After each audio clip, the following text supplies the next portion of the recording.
Öncelikle hepinize merhaba arkadaşlar. Bugün MCU'da Kang'dan sonra karşımıza gelebilecek olası 9 süper villain'i anlatacağım bir video ile karşınızdayım. MCU'nun 7. fazında Fatih Kang'ın yerini alabilecek birkaç büyük kötü adamımız olacaktır. Daha küçük ölçekli kötüler solo projeleri sırasında MCU'nun kahramanlarıyla karşı karşıya gelirken MCU'nun sagalarının her biri birkaç yıl boyunca tehdit oluşturan büyük bir villain içeriyor. Mesela Infinity Saga için Thanos bu rolü üstlendi ve sonsuzluk taşlarını toplama ve kullanma arayışı birinci, ikinci ve üçüncü fazlar boyunca karşımıza çıktı. Endgame'de Thanos'un yenilgiye uğratılmasının ardından Fatih Kang ve türevleri MCU'ya dahil olarak 6. fazdaki Avengers'ta gelecek hikayeler hakkında bilgi sahibi olmamızı sağladı. Kang Hanedanlığı ve Avengers Secret Wars filmlerinin doğrudan Kang'ı temel alacağını biliyoruz. MCU'nun Multiverse sagası tüm hızıyla devam ediyor ve Fatih Kang dünyanın en güçlü kahramanları için zorlu bir düşman olmaya hazırlanıyor olsa da kaçınılmaz yenilgisinden sonra hangi kötü adamın MCU'nun büyük kötüsü rolünü üstleneceği konusunda şimdiden tartışmalar mevcut.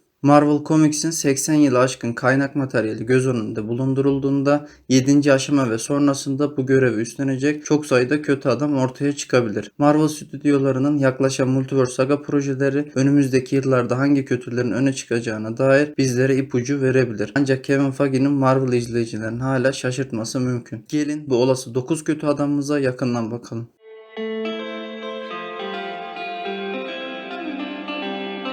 1974 tarihli Strange Tales 178. sayısında ortaya çıkan Magus, insan evriminin bir sonraki mükemmel adım olması için yaratılmış kozmik bir varlık olan Adam Warlock'un gelecekteki kötü bir versiyonuydu. Ruh taşını sürekli kullanması nedeniyle çılgına dönen Magus, galaksiler arası dini örgütü Universal Church of the Truth yani Evrensel Hakikat Kilisesi ile zamanda geriye yolculuk yaptı ve geçmişteki haliyle karşı karşıya geldi. Magus sonunda Adam tarafından yenilgiye uğratıldı. Ancak yıllar içinde Marvel Comics'te çeşitli başka versiyonları ortaya çıktı ve Will Poulter'ın 5. fazdaki Guardians of the Galaxy Vol. 3'te Adam Warlock olarak çıkış yapacağından dolayı MCU için büyük bir tehdit olabileceğini bizlere gösteriyor.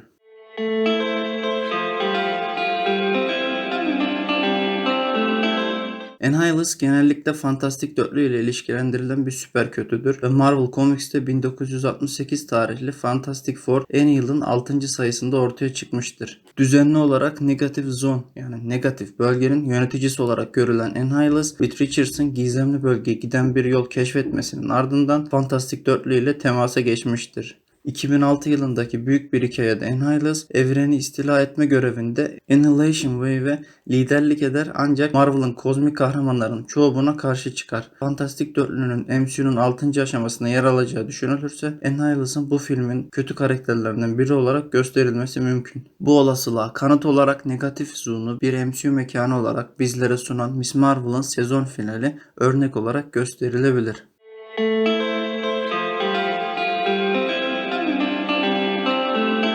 Diğerlerinin yanı sıra Ghost Rider, Spider-Man, Doctor Strange'in sürekli düşmanı olan Mephisto, Marvel'ın en kötü şöhretli kötü adamlarından birisidir. Çizgi romanları 1968 tarihli Silver Surfer'ın 3. sayısında girmiş ve Marvel Comics kariyeri boyunca en büyük hikayelerden bazılarına dahil olmuştur. Her zaman birincil kötü adam olmasa da şeytani varlık genellikle arka planda hain bir güç olmuştur. Son spekülasyonlar Sacha Baron Cohen'un yaklaşan 5. faz dizisi olan Agatha Coven of Chaos'ta Mephisto'yu canlandıracağını gösteriyor. Bu yüzden MCU'nun geleceğinde çok daha büyük bir tehdit haline geldiğini görmek gerçekten harika olurdu.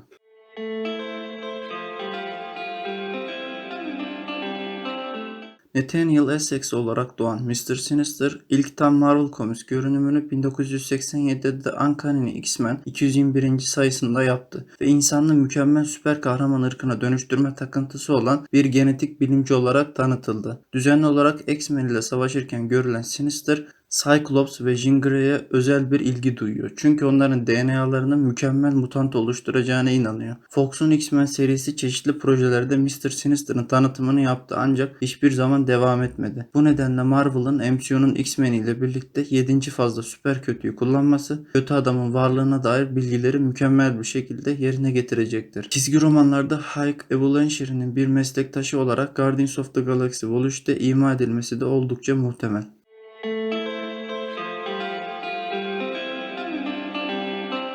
Apocalypse, X-Men'in en kötü şöhretli ve tanınan kötü adamlarından biridir ve Fox'un X-Men Apocalypse filminin karakterin bölücü bir enkarnasyonunu sunmasının ardından çoğu kişiden daha fazla geri dönmeyi hak etmektedir. Marvel Comics'te Apocalypse'in Mr. Sinister, Celestial ve Kang ile bağlantıları vardır. Çünkü genç Ensabah Nur'un iktidara yükselişine ilham veren kişi Firavun Ramatut'tur. Ramatut, Ant-Man and the Wasp Quantumania'nın jenerik sonrası sahnelerinde gösterildiğinden Apocalypse MCU'ya girmek için mükemmel bir yola sahip ve spekülasyonlar mutantların 7. fazının odak noktası olabileceğini gösterdiğinden çok güçlü ve korkunç bir düşman olarak karşımıza çıkacaktır.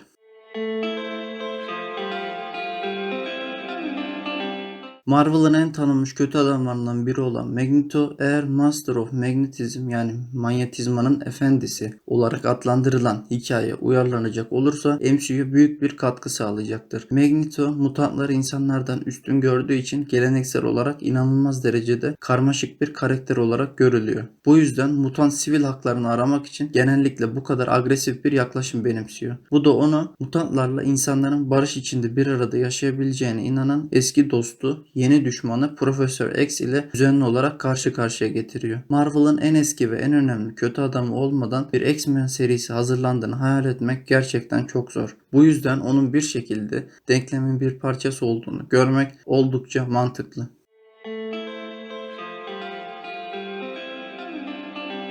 Hulk MCU'da genellikle bir süper kahraman olarak görülse de Marvel Comics'teki maceraları yenilmezler için zorlu bir kötü adam olarak bir geleceğe işaret ediyor. Marvel Comics'in 1992 tarihli The Incredible Hulk Future Imperfect birinci sayısında tanıtılan Hulk'ın bir versiyonu daha da korkunç bir tehdit oluşturdu. Çünkü Maestro, kıyamet sonrası dünyanın çorak topraklarını yöneten Bruce Banner'ın alter egosunun alternatif bir versiyonudur. Bu izleyicilerin MCU'nun geleceğinde bekleyebilecekleri Hulk'a ilginç bir bakış açısı getirecektir. Böyle bir değişikliği neyi motive edeceğine gelince MCU bunu zaten kuruyor olabilir ve bunun temellerini hazırlıyor olabilirler. Bruce Banner'ın yıllarca Hulk'ın bedenini kontrol ettiği ve yenilmezlerin bu konuda hiçbir şey yapmadığı düşünüldüğünde Hulk eski müttefiklerine karşı derinlerde yatan bir kinle geri dönebilir.